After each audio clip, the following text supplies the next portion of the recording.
हसमुख ठक्कर जी। राधे राधे। श्री हरि वल्लभ। महाराज जी राधे राधे। महाराज जी, साधु संत जी दाढ़ी और बाल बढ़ाते हैं, उसका कोई शास्त्रीय विधान है क्या? हाँ, संन्यास में दो पद्धतियां हैं। एक है भद्र करवाना, मुंडन करवा लेना, और एक है आजीवन या फिर 12 वर्ष के बाद मुंडन कराना। ऐसा ये साधु की दो पद्धति। कटिंग सेटिंग है साधु की पद्धति नहीं। या तो पूरा खड़े और या फिर पूरा मुंडन। ऐसा नहीं कि दाढ़ी मुंडन, आज ही सत्संग में कहा है दाढ़ी मुंडन, ये सब सेटिंग बेटिंग के साथ। वो गृहस्थी में ठीक है, मतलब जो जैसे अन्य भागवत उपदेश आदि उसमें ठीक है, लेकिन जो विरक्त होंगे उनकी दो ही पद्धति है। महाराज जी, क्या गृहस्थ को भी ऐसा करना चाहिए या कर सकते हैं? नहीं, गृहस्थ नहीं रखा सकता है, वो दम्भ हो जाएगा, पाखंड हो जाएगा, नाटक हो जाएगा। आप अपनी पद्धति से रहिए। अब गृहस्थी में बाबा जी के निबंध करने जिस देखो, जब नकली पुलिस का वेश कोई धारण करता है ना, तो असली पुलिस वाले में जब फंस जाता है, थप्पड़ मार के वर्दी उतार के उसे कानून में अंदर भेजते हैं। वही पुरुष है, वर्दी भी वही है, लेकिन कानूनी उसने पढ़ाई डिग्री करके कानूनी प्राप्त नहीं किया अधिकार। तो जब फंसेगा, मान लो कई ऐसे सूचना जैसे आती है ना कि बड़ा बिल्ला लगाए लोगों से, फिर जब फंसा असली पुलिस में तो फिर गड़बड़ हो जाए। तो ये दम्भ होता। इसीलिए अगस्त्य जी ने साप दे दिया था महाराज इंद्रद्युम्न को, दाढ़ी बढ़ा ली और साधु का वेश रखकर तपस्या करे, तो वहां से गुजरे तो ना प्रणाम ना नमस्कार न, तो उन्होंने कहा ये वैराग्य का वेश तूने धारण के लिए किससे लिया, किस महापुरुष से?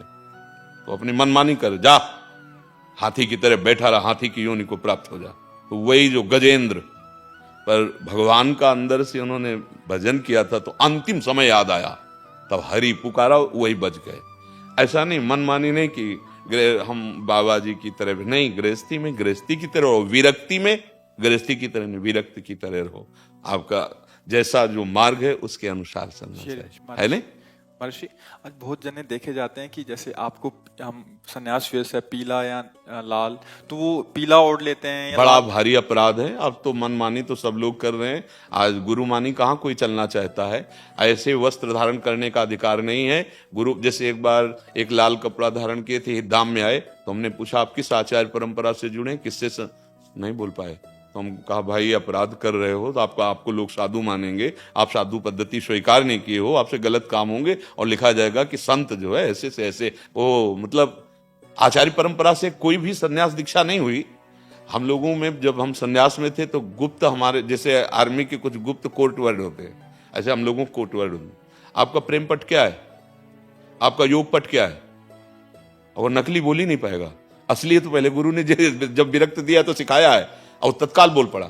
नहीं बोल पड़ा तो वहां कोतवाल होते थे, कोतवाल संतों में, वो गेट के अंदर नहीं घुसने देंगे, वो कपड़े उतरवा लेंगे। पाखंड नहीं, नाटक नहीं, तो नाटक करेगा, सब संतों को गालियां मिली। अब धीरे धीरे ऐसा समय नहीं आ रहा है, सब स्वतंत्र हैं। गृहस्थी में आप दिन में 3 बार बदलो, कोई परेशानी नहीं, लेकिन वैराग्य में जो गुरु ने वेश दिया है आजीवन वैसे बस जितना है उतने पे।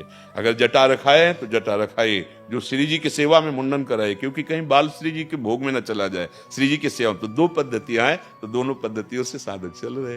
गृहस्थी में है कि बड़ी स्वच्छ पवित्रता से आदर्श की तरह रहो, मनमानी आचरण नहीं। अच्छा, जैसे गृहस्थी में आप सेट कर सकते हो, आपको मौज है, छोटी छोटी दाढ़ी रख सकते हो, मुछ रख सकते हो, बाल रख सकते हो, लेकिन विरक्त की सेटिंग कैंची नहीं।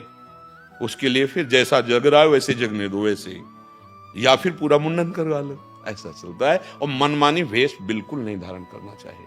क्यों वेश धारण करो? आपका वेश कोई निंदनीय क्या? अरे इस वेश में आप महात्मा हैं, सच्चे आचरण कीजिए। संत के मार्ग में चलना बड़ा कठिन है।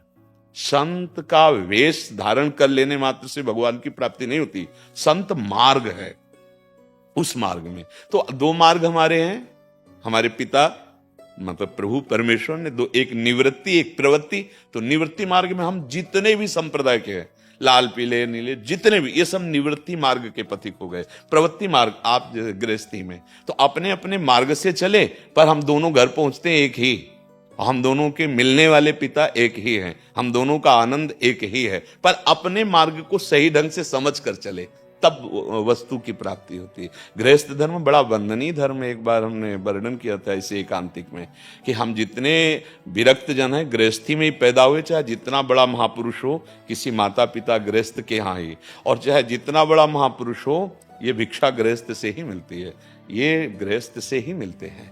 तो हम गृहस्थ धर्म, हम विरक्तों का पोषण करते हुए अपने बच्चे की तरह, और स्वयं नाम जप करता है, धर्म से चलता है, हमें लगता है मूल है, सबका मूल गृहस्थ धर्म है, वहीं से सबका प्रादुर्भाव हो रहा है।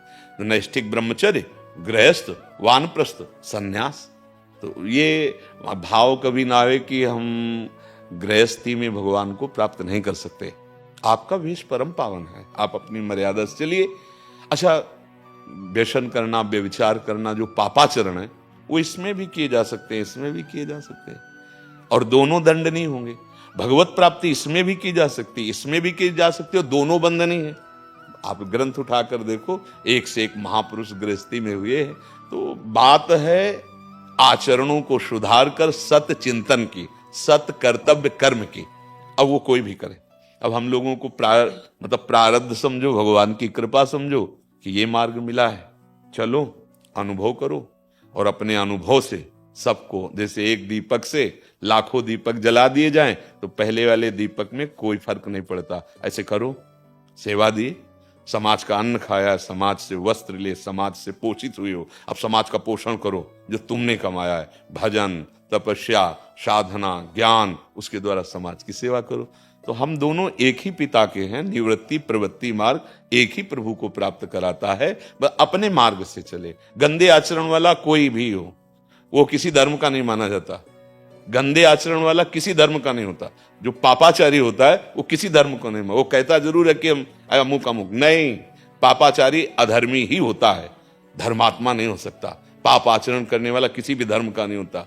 हाँ, धर्म से चलो, भगवान की प्राप्ति सबके लिए समान भगवान है। पुरुष नपुंसक नारीवा जीव चराचर कोय, सर्व भाव भज कपट तज मोहि परम प्रिय सोए। भगवान कह रहे मुझे परम प्रिय है।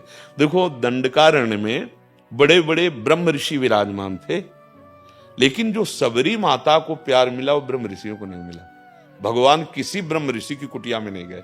आप विचार, जो थोड़ा दैन्य थे कि भगवान हम पे भी कृपा करेंगे, तो उनसे पूछ लेते थे कि सबरी माता का आश्रम किधर है, मतलब संभाषण करके देख लेते थे। और जिनको था कि मैं फलाहारी, जितेंद्री, ब्रह्म ऋषि, और वो तो हे भाव सबरी के प्रति था ना, भीलनी थी।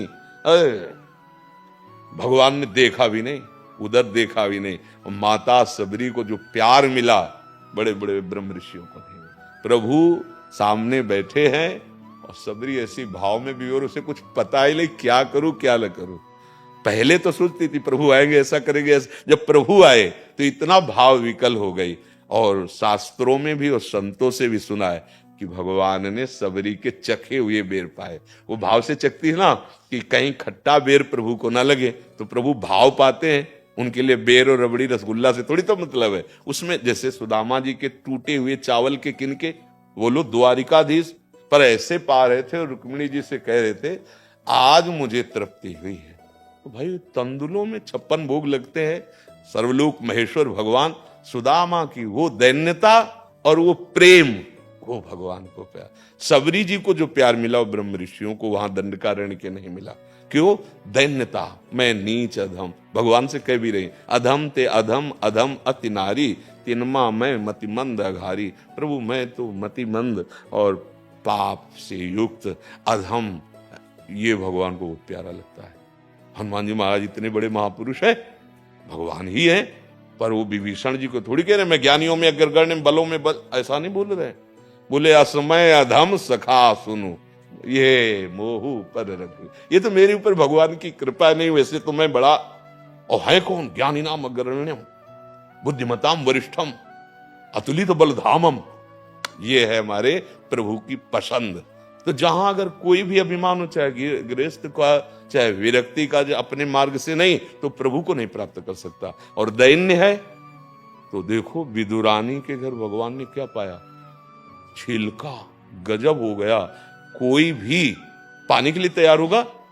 विदुर जी आए, देखा कि गुदा तो फेंक रही, छिलका है, छील के ये क्या कर रही हो? भगवान ने कहा वो स्वाद लई है, वो स्वाद लई। क्यों? देहातीत अवस्था प्रेम में डूबी हुई। जो बात केवल भगवत प्रेम की है, आचरण की है, पवित्रता की है। दोनों मार्ग से भगवत प्राप्ति, गृहस्थ और विरक्त, एक दूसरे का अनुकरण करने की बात नहीं है। संतों की बात मानो और उनके अनुसार चल दो तो मंगल हो जाएगा। अब आप लाल पीला ओढ़ करके ऐसे तो अमर्यादित चेष्टा नहीं करनी चाहिए, अपनी अपनी मर्यादा में रखना चाहिए। भगवान ने 2 मार्ग बनाए, जैसे अपने रोड में है ना कि भाई बस यहां से चले, साइकिल वाला यहां से, पैदल यहां से चले। ऐसे भगवान ने विधान बनाया है कि आप अपने अपने धर्म व्यवस्था के अनुसार चलो और हम मुझे प्राप्त हो जाओ।